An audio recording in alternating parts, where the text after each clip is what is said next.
నీకు విషయం చెప్పనా, నేను జాబ్ కోసం హైదరాబాద్ వచ్చి హాస్టల్లో ఉండేటప్పుడు మా హాస్టల్ ఓనర్ రంగారావు చిన్న హాస్టల్ నెలకు 40,000 రూపాయలు ప్రాఫిట్ వచ్చేది. ఇప్పుడు పెద్ద హాస్టల్ పెట్టాడంట, నెలకు 8 లక్షలు వస్తుందంట. అక్షరాల 8 లక్షలు బ్యాంక్ బ్యాలెన్స్ కూడా చూపెట్టాడు. మా హాస్టల్ పక్కన ఉన్న పాండప్ప వాళ్ళు టీ కొట్టోళ్ళు కూడా నెలకు 5-6 లక్షలు సంపాదించరా.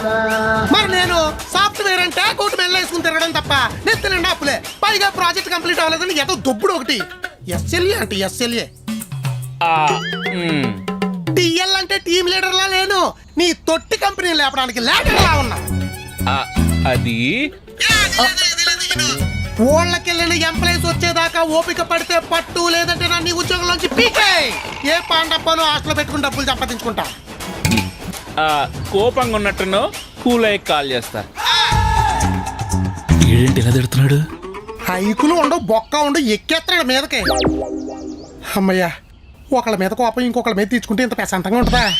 బాగుంది.